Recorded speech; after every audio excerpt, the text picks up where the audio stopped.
Bienvenidos. Hoy le damos una vuelta a las comunicaciones más recientes de District Metals, las de sus proyectos en Suecia. Vamos a centrarnos sobre todo en Viken, el depósito de uranio, y todo lo que rodea esa posible no fin de la moratoria sueca. Vamos al grano. Sí, a ver, el primer punto que me salta a la vista es la comunicación sobre Viken en sí. Presentan muchísimos datos técnicos. Las cifras del MRE son espectaculares, comparan con operaciones millonarias. Sí, los números son potentes, eso está claro. Pero, ¿no echas en falta que se articule mejor por qué Viken es, tan clave ahora? ¿Y por qué justo en Suecia?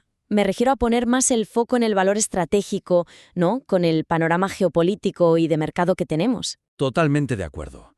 Es como si dieran por sentado que la conexión es obvia, ¿sabes? Que todo el mundo ve depósito gigante, igual necesidad europea cubierta, pero no siempre es tan directo. Claro, mencionan los materiales críticos, vanadio, potasa, tierras raras, uranio. Claro, y la dependencia europea, ese 90% de uranio que viene de fuera. Pero aparece como, salpicado por aquí y por allá, ¿no? Sí, como datos sueltos. Exacto. No es el eje central de la historia desde el principio. Y la oportunidad geopolítica, la que se abre si finalmente levantan la moratoria en 2026, parece más una asunción que un argumento de peso, ¿no crees? Falta persuasión ahí. Eso es. La sensación que me queda es que esa propuesta de valor única, la que de verdad podría conectar con inversores estratégicos o con la misma UE, pues se diluye un poco. Se pierde entre tanto dato técnico. Hablan de 1.500 millones de libras de U3O8 inferidas, que es una barbaridad, una cifra enorme, sí. Pero el impacto estratégico, el tener eso en suelo europeo ahora mismo, creo que eso se podría potenciar muchísimo más. Pues sí, yo creo que la clave sería entrelazar esa narrativa, la geopolítica, la seguridad del suministro, de forma mucho más clara, ¿no? Más visible. Y conectarla directamente a los datos técnicos. O sea, no solo Viken es muy grande. Exacto. Sino Viken es una solución estratégica europea para un problema real y actual. Hay que vincularlo, de forma explícita, a la ley de materias primas críticas de la UE, a esa necesidad de quitarse dependencia de Rusia, Kazajistán, Uzbekistán. Claro. Incluso mencionar ese giro pronuclear del Partido Verde sueco, que, no es poca cosa, tiene su peso. Desde luego. Y para que no se quede en teoría, se podrían hacer cosas muy concretas. Por ejemplo, en las presentaciones clave. Esa que tienen para inversores ahora en septiembre. O en los comunicados gordos. Empezar por ahí. Poner el contexto primero. Eso, pintar el cuadro. La dependencia a los objetivos de la UE, las tensiones actuales, y después presentar a Viking como la respuesta lógica, la respuesta doméstica. ¿Cambia el marco por completo, no crees? Sí. Poner el por qué antes del qué. Tiene sentido. Y además de eso, han intentado cuantificar ese valor estratégico. No solo decir, tenemos mucho vanadio. Claro. Sino, a ver, ¿qué porcentaje de la necesidad europea de vanadio podríamos llegar a cubrir? Y lo mismo con el uranio, la potasa, las tierras raras. Eso sí que le daría una dimensión real a la palabra estratégico. Le daría mucha fuerza, sí. Podrían usar ese concepto que menciona el CEO a veces, el del grado equivalente de uranio, para destacar el valor polimetálico frente a otros depósitos que solo tienen uranio y a lo mejor de baja ley en otros sitios. Eso es, compararse no solo en tamaño, sino en relevancia para esa autosuficiencia europea. Y otra cosa que se me ocurre, se apoyan en voces externas. Si hay análisis de terceros, como ese que quizá hizo la SGU sobre Viken como interés nacional por el vanadio, Ah, sí, lo mencionaban. pues usar eso activamente en la comunicación corporativa. Le daría mucha credibilidad, que a veces que lo diga otro, pues pesa más. Desde luego. La validación externa siempre suma. Y para juntar todo esto, quizá una sección específica en la web, o un documento destacado, algo tipo Viken, pilar estratégico para Europa, seguridad energética y de suministro, por ejemplo. Eso, un sitio donde toda esta narrativa esté clara, conectada, fácil de encontrar y de digerir. Ponerle fácil al inversor o a quien sea entender el alcance real del proyecto más allá de las toneladas. De acuerdo, fortalecer ese ángulo geopolítico y estratégico. Parece una oportunidad clara, sí. Pero hablando de comunicar con claridad, me surge otra duda. El tema de los riesgos. Ah, tema delicado. ¿Cómo están gestionando y comunicando los riesgos asociados a Viken? Porque vamos, no son pequeños.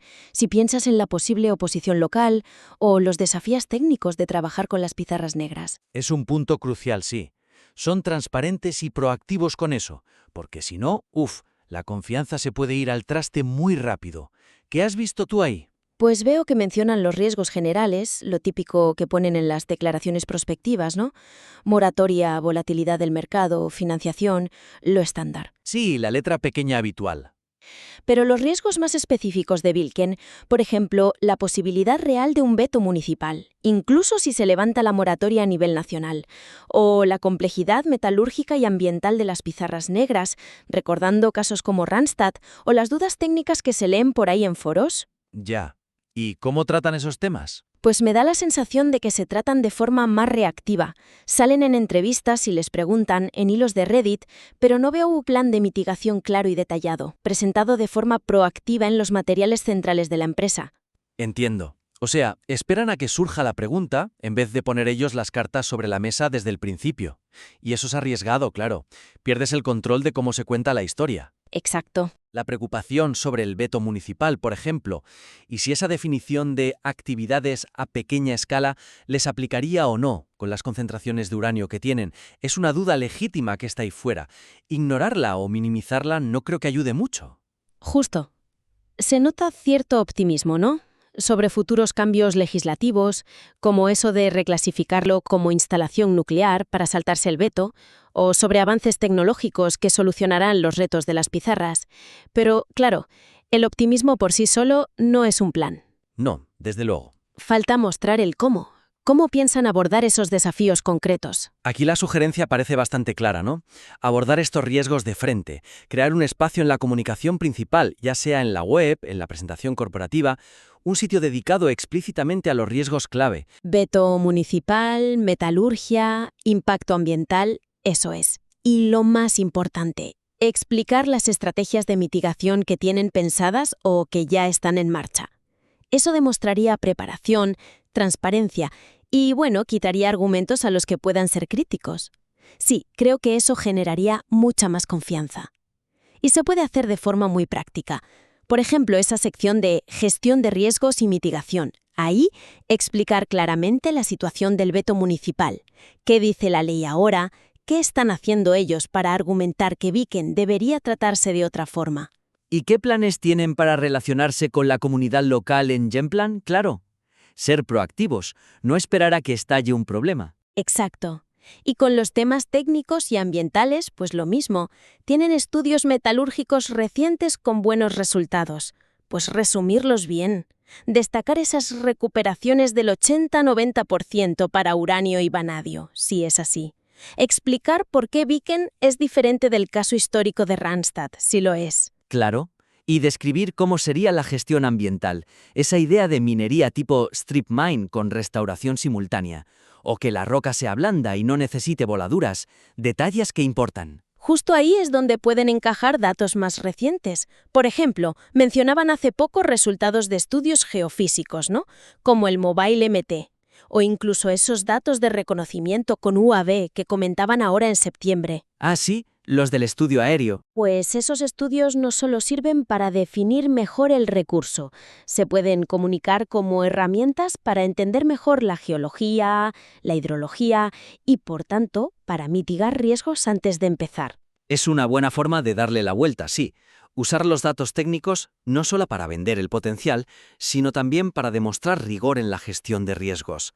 Pasar del tenemos mucho al sabemos lo que tenemos y cómo lo vamos a gestionar. Eso es, mostrar que usan tecnología punta para planificar de forma responsable. Y en el lado social, ¿qué más se podría hacer? Pues quizá publicar un resumen claro de sus planes de participación comunitaria. ¿Qué beneficios concretos se esperan para la zona, más allá de los empleos directos, que es lo obvio? Hacerlo accesible, fácil de entender. Y, de cara al futuro, cuando hagan esa evaluación económica preliminar, la PEA, que parece que la empezarán después del levantamiento de la moratoria, ahí será fundamental incluir análisis de sensibilidad muy robustos. ¿Te refieres a? Pues que contemplen distintos escenarios. ¿Qué pasa si el veto municipal sigue siendo un riesgo real? ¿Qué pasa si las recuperaciones metalúrgicas varían un poco? Y con los precios de todos los metales que tienen. Mostrar que han pensado en diferentes futuros posibles y que el proyecto aguanta, ¿no? Bajo un rango de condiciones. Eso da mucha seguridad al inversor. Tiene todo el sentido. Transparencia y planificación detallada frente a los riesgos. Vale, hemos tocado la narrativa estratégica y la gestión de riesgos. ¿Hay algún otro aspecto de la comunicación que creas que merece la pena comentar? Sí, hay un tercer punto. Tiene que ver con la estructura general de cómo cuentan la historia de la empresa. A ver, District Metals tiene ahora como dos grandes líneas de negocio, ¿no? Por un lado el uranio, con Viken como estrella, pero también otros proyectos. Y por otro, la exploración de metales base, cobre, zinc en Tomtebo y Stolberg, asociados con Boliden. Ajá, la joint venture con Boliden. Exacto. ¿Cómo presentan esta dualidad? A veces me da la sensación de que puede fragmentar un poco el mensaje, diluir el enfoque estratégico, sobre todo para algunos tipos de inversores. Interesante. ¿Y cómo se nota esa fragmentación? ¿Crees que puede generar confusión sobre cuál es la prioridad real de la compañía? Bueno, explican la historia, claro, que en 2022 el mercado no valoraba los metales base y por eso buscaron un socio como Boliden, que ahora Boliden financia esa parte con 10 millones de dólares canadienses, mientras District opera y cobra una tarifa. La lógica está ahí, no digo que no. Tiene sentido histórico. Pero ahora, con el giro tan claro hacia el uranio, que está motivado por el mercado y por el potencial enorme de Viken, pues la coexistencia de los dos enfoques puede generar preguntas. ¿Dónde está el foco principal a largo plazo? ¿Cómo se van a repartir los recursos? ¿El tiempo de gestión? Mencionan que necesitan contratar un VP de desarrollo para Viken. Eso ya te da una pista de dónde está la necesidad principal ahora mismo. Claro. Y si todo el capital que levantan, como esos 6 millones recientes, va para el uranio, mientras lo otro lo paga Boliden, la comunicación sobre la parte de metales base a veces puede sonar un poco como un apéndice, ¿no? ¿O como una herencia del pasado? Aunque le vean potencial a Stolberg, que lo comparan incluso con la mina Garpenberg. Pero sí, puede parecer secundario en la narrativa actual. Exactamente. No queda del todo claro si es una diversificación estratégica activa, una fuente de ingresos mientras avanza el uranio, o algo que, bueno, llegado el caso, podrían vender o separar si Viken requiere toda la atención. Y esa ambigüedad puede ser un problema para inversores que buscan una tesis de inversión muy clara. Entendido. Entonces, ¿cómo podrían mejorar esa claridad? Supongo que una opción es reforzar la narrativa que integra las dos líneas, mostrando cómo se complementan. O quizá la contraria, segmentar mucho más la comunicación. Sí, yo creo que van por ahí las soluciones. Por un lado, podrían ser mucho más explícitos en la estrategia que conecta ambas partes, quizá con un diagrama, algo visualmente claro en la web o en la presentación. Un esquema, no. Eso. Que muestre. Aquí está la estructura, estos son los activos de uranio, Viken con MRE, otros en exploración, estos los de metales base, Tomtebo Stolberg, financiados por Boliden. Así fluye el dinero. Nuestro capital va al uranio, el de Boliden a los metales base. Y este es el valor que esperamos de cada línea. Una visión de conjunto, clara y directa. Un mapa visual de la estrategia, sí. Y quizá acompañarlo de una narrativa unificadora, algo como: nuestra estrategia es doble, liderar con Viken un activo de uranio de importancia mundial, mientras desarrollamos potencial de metales base de alto grado financiados por un socio de primer nivel como Boliden. Ponerlo así, directo, eso ayudaría mucho, creo. Y también, abordar directamente las preguntas que esta dualidad genera.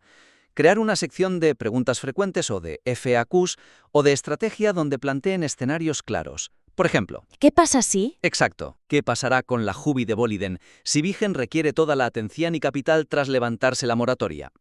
Y la respuesta podría ser: Boliden sigue financiando según lo acordado. Nosotros operamos y evaluaremos opciones estratégicas como un spin-out o venta si eso maximiza el valor para el accionista y permite el foco total en Viken. Ser claros. O el escenario contrario. ¿Y si la moratoria no se levanta o se retrasa mucho? Pues la respuesta podría indicar un mayor foco en los metales base con Boliden mientras se buscan otras oportunidades de uranio fuera de Suecia, por ejemplo. Dar esa predictibilidad. Y también destacar las sinergias, que las hay. ¿Cómo ayuda a tener a Boliden de socio? Pues por su experiencia operativa en Suecia, los permisos, la credibilidad. Eso también suma al proyecto de uranio, aunque sea indirectamente. Totalmente. Y la otra vía que mencionabas. La segmentación. Para los inversores que solo quieren exposición al uranio, que seguramente son muchos ahora. Sí, el foco está ahí. Pues, crear materiales específicos para ellos, one-pagers, webinars, secciones en la web, centrados casi exclusivamente en Vitaliken y los otros proyectos de uranio. Ahí se puede comparar LB por libra de U38 con otras empresas, destacar el potencial multimillonario de Viken. Y mencionar la JV con Boliden de forma más secundaria, como una fuente de financiación no dilutiva y una validación por un actor importante. Punto. Así, cada tipo de inversor encuentra rápido lo que busca y no se pierde. Me parece un enfoque práctico, sí, ofrecer distintas puertas de entrada a la historia de la empresa según el interés de cada uno. Claridad visual, narrativa integradora, escenarios claros y comunicación segmentada. Suena a un buen plan para gestionar esa dualidad. Bueno, creo que hemos cubierto bastante terreno, ¿eh? Si tuviéramos que resumir los puntos clave de esta exploración sobre la comunicación de District Metals, diría que hemos identificado 3 áreas principales donde se podría mejorar, ¿no? Sí, yo diría que la primera es esa, la de articular de forma mucho más potente y central la propuesta de valor geopolítica de Viken, no quedarse solo en el tamaño, sino en su relevancia estratégica para Europa precisamente ahora. Integrar ese contexto desde el principio y cuantificar el impacto, sí. La segunda área, la gestión y comunicación de los riesgos. Pasar de esa sensación reactiva a un enfoque proactivo y transparente, sobre todo con temas sensibles como el posible veto municipal o los desafíos técnicos de las pizarras. Crear secciones específicas, detallar planes de mitigación, usar datos técnicos como los de MobileMT o los UAV para mostrar rigor y ser claros con los planes de relación comunitaria y los análisis de sensibilidad en la futura PEA. Y la tercera, clarificar la narrativa estratégica en torno a esas 2 líneas de negocio, uranio y metales base con Boliden. Evitar que el mensaje se fragmente, ya sea integrando mejor ambas líneas con una visión clara y esquemas, o segmentando la comunicación para distintas audiencias y abordando escenarios futuros de forma explícita. Exacto. Al final, se trata de afinar el mensaje para maximizar el impacto, generar confianza abordando los riesgos de frente y ofrecer una visión estratégica que sea clara y fácil de entender para todos. Esperamos que esta discusión aporte ideas úpidos. Son sugerencias basadas en la información que tenemos, claro está, y la empresa tendrá su propia visión y estrategia, por supuesto. La invitación queda abierta. Si refinan sus materiales y estrategias de comunicación basándose en puntos como estos o en su propia evolución y quieren una nueva mirada en el futuro, pues estaremos aquí para otra sesión de análisis.